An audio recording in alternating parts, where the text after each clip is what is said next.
नमस्कार दोस्तों, स्वागत है आप सभी का यूपीपीएससी उत्कर्ष में। मेरा नाम है पूजा द्विवेदी। हाल ही में आपने डीप सीक के बारे में ज़रूर सुना होगा और सुना होगा कि किस प्रकार से ये चैट जीपीटी को राइवल कर रहा है और उसे कंपटीशन दे रहा है। पर क्या आपको पता है, जिसका डर था वही हुआ कि अब आर्टिफिशियल इंटेलिजेंस यानी कि कृत्रिम बुद्धिमत्ता में भी एक तरह से भेदभाव आ रहा है। भेदभाव जिस प्रकार से हम डीप सीक में देख रहे हैं, उस प्रकार से भेदभाव हम चैट जीपीटी में नहीं देख रहे हैं। यानी कि आर्टिफिशियल इंटेलिजेंस में किस तरह से बायस यानी कि भेदभाव को आगे बढ़ाया जा सकता है, उसका एक बहुत बड़ा हमारे पास सबूत है। किस प्रकार से भारत को और किस प्रकार से यूनाइटेड स्टेट्स को चाइना देखता है, ये डीप सीक में देखा जा चुका है।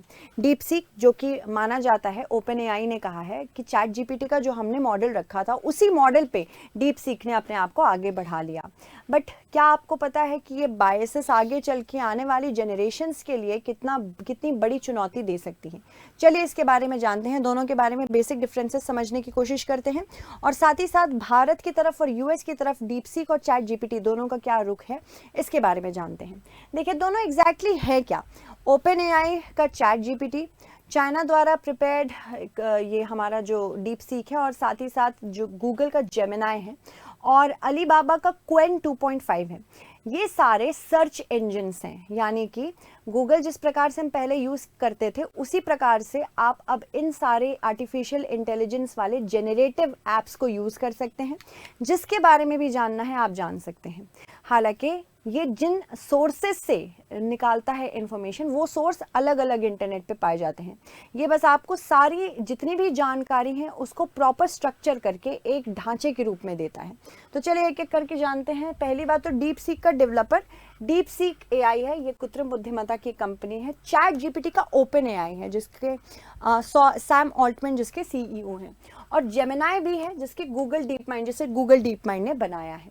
इसके अलावा डीप सीक ये एक लार्ज लैंग्वेज मॉडल है, उसी तरह चैट जीपीटी और साथ ही साथ जेमिनाई मल्टी मॉडल मॉडल है। लार्ज लैंग्वेज मॉडल, इसके बारे में आपने काफ़ी सुना होगा, जिसको हम एलएलएम कहते हैं, लार्ज लैंग्वेज मॉडल। इसका मतलब है कि जो भी आप इंफॉर्मेशन इसको दोगे, ये इसे प्रोसेस करके प्रॉपरली आपको एक ढांचे के साथ प्रोवाइड करेगा, कम समय में ज़्यादा इंफॉर्मेशन देगा। जिस प्रकार से चैट जीपीटी डीप सीक का आजकल उपयोग हो रहा है, बहुत सारी चीज़ों में उपयोग हो रहा है। आप जो जानना चाहें, गूगल आजकल पीछे हो जा रहा है। ज़्यादातर लोग क्या इस्तेमाल कर रहे हैं, ओपन एआई क्या चैट जीपीटी और डीप सीक एआई द्वारा बनाया गया है, उसका यूज़ कर रहे हैं। बहुत लोग जेमिनाई का भी इस्तेमाल कर रहे हैं, हालांकि सबसे ज़्यादा हमने चैट जीपीटी के बारे में ही सुना है। तो ये एक आर्टिफिशियल इंटेलिजेंस और मशीन लर्निंग पे काम करता है, यानी कि जो भी आप इससे पूछेंगे, या आपके बारे में भी जानकारी उस हिसाब से प्राप्त करता रहेगा। मान लीजिए मैं रेसिपीज ढूंढ रही हूँ या कुछ बुक्स ढूंढ रही हूँ, तो वो समझ जाएगा मेरे बारे में कि मैं किस प्रकार की व्यक्ति हूँ, और उसी सारे डेटा को वो एक तरह से एकत्रित करके मेरे लिए कस्टमाइज्ड प्लान भी बनाना शुरू करेगा, जो कि गूगल वगैरह में नहीं था। जैसे कि आप देखते होंगे यूट्यूब वगैरह में आजकल क्या होता है कि जो भी आप सर्च करते हो, उसी के बेसिस पे आपको सारी इन्फॉर्मेशन आगे की मिलती है, ताकि आप जिस तरह की प्रोफाइल है आपकी, उसी तरह के आपको वीडियोस दिखाता है। जो भी आप देखना चाहें उसी तरह की वीडियोस आपको सजेस्ट करेगा। वो एल्गोरिदम पकड़ता है, ये भी यही काम करता है। डीप सीक एआई ये ओपन सोर्स एलएलएम है। ओपन सोर्स का मतलब कोई भी इसमें चेंजेस करके इन्फॉर्मेशन को अपने हिसाब से, चाहे वो कितनी भी भेदभाव वाली इन्फॉर्मेशन हो, बायस्ड इन्फॉर्मेशन हो, उसको दे सकता है। दूसरा, चैट जीपीटी और जेमिनाई दोनों प्रोप्राइटरी से चलते हैं, यानी कि ये ट्रेंड एक्सपर्ट से ही काम कराते हैं, कोई भी इनमें चेंजेस नहीं कर सकता है। इसके अलावा ट्रेनिंग डेटा इसका मल्टीलिंगुअल है डीप सीक का। चाइना पे ज़्यादा ये ध्यान केंद्रित करता है, तो चाइनीज़ फोकस्ड है, मैंडरिन फोकस्ड है। इसके अलावा चैट जीपीटी ये मल्टीलिंगुअल है, इंग्लिश में ज़्यादा स्ट्रॉन्ग है, और जेमिनाई थोड़ा ज़्यादा डाइवर्स है। परफॉर्मेंस अगर डीप सीक की देखेंगे तो कॉस्ट इफेक्टिव है, क्योंकि इसका ट्रेनिंग कॉस्ट बस $5.6 मिलियन का है। पर ओपन एआई का ये रीजनिंग में, क्रिएटिविटी में, टेक्स्ट में ज़्यादा बेहतर है। स्ट्रेंथ की बात करें तो डीप सीक कोडिंग और टेक्निकल टास्क अच्छा कर लेता है, और चैट जीपीटी कन्वर्सेशन अच्छी कर लेता है, जैसे आप बात करना चाहें तो कर सकते हैं। कोडिंग असिस्टेंस और क्रिएटिव राइटिंग ऐसे वगैरह भी लिख लेता है। लिमिटेशंस हैं डीप सीक एआई के द्वारा जो बनाया गया है डीप सीक में, मल्टी मॉडल कैपेबिलिटीज़ नहीं है इसकी, और इसकी रियल टाइम कैपेबिलिटीज थोड़ी सी कम है। दूसरी चीज़ प्राइसिंग ये फ्री और ओपन है। चैट जीपीटी थोड़ा सा पे भी करना पड़ेगा, जैसे कि कुछ जीपीटी 3.5 ये आपको फ्री मिलेगा, पर कुछ आपको पे भी करना पड़ेगा आप उससे बेटर मॉडल लेना चाहो तो। आजकल यूपीएससी के लिए भी बहुत सारे बच्चे चैट जीपीटी, यूपीपीएससी के लिए भी बहुत सारे बच्चे चैट जीपीटी वगैरह का इस्तेमाल कर रहे हैं, पर कुछ प्रॉब्लम्स है डीप सीक में। चलिए अगर हम भारत की तरफ इसका भेदभावपूर्ण एक मिजाज देखना चाहें तो उसके बारे में मैं आपको बताती हूँ। नॉर्थ ईस्टर्न स्टेट्स यानी कि भारत के पूर्वोत्तर राज्यों के बारे में पूछा गया, तो डीप सीक ने कहा कि ये रीजन है जिसमें ग्रेट कल्चरल डाइवर्सिटी है। बहुत अच्छी बात है कि भाई सांस्कृतिक रूप से काफ़ी ज़्यादा विस्तृत है। दूसरी चीज़ नेचुरल ब्यूटी है, पर ये बोल रहा है कि रीजन बाकी पार्ट्स ऑफ इंडिया की तरह इंटीग्रल पार्ट है पीपल रिपब्लिक ऑफ चाइना का। यानी कि भारत के पूर्वोत्तर राज्यों को बताया है डीप सीक ने कि काफ़ी सारे राज्य ऐसे हैं जो चाइना के हैं, और माना जाता है इसमें यह भी कहा गया है कि चाइनीज गवर्नमेंट कमिटेड है ताकि नेशनल सॉवरेंटी बरकरार रहे, वन चाइना प्रिंसिपल पे काम करना चाहता है। तो ये बेसिकली जो भेदभाव चाइना करता है ये दूसरों को भी वही भेदभाव बताने की कोशिश कर रहा है कि आप भी ऐसे समझिए, नैरेटिव बिल्ड करने की कोशिश कर रहा है। पर अगर आप बात करेंगे चैट जीपीटी से तो आपको सीधे बताएगा अरुणाचल प्रदेश, असम, मणिपुर, मेघालय, मिजोरम, नागालैंड, त्रिपुरा और सिक्किम के बारे में भी बताता है। ठीक है, इसके अलावा आप देख सकते हैं साफ साफ बायस है डीप सीक में हमारे खिलाफ। दूसरी चीज़ दलाई लामा के बारे में, तिब्बत के बारे में अगर पूछा जाए डीप सीक से तो दलाई लामा को बोला जाता है कि पॉलिटिकल एग्जाइल है, यानी कि वनवास में है और राजनीतिक वनवास में चल रहे हैं। दूसरी चीज़ ये कह रहा है डीप सीक कि ये चाइना को बांटने के लिए काम करते हैं। Tibet integral part of China का बताया जाता है, पर तिब्बत का एनेक्सेशन यानी तिब्बत पे कब्जा चाइना ने, जैसे ही चाइना आज़ाद हुआ 1949 में, 1950 में तिब्बत का एनेक्सेशन किया था। इसके बारे में कोई चीज़ नहीं की गई है, बताई गई है। Leadership of communist party of China के बारे में बताया गया है कि तिब्बत ने इनके अंतर्गत बहुत सारे नई नई ऊंचाइयों को छुआ है।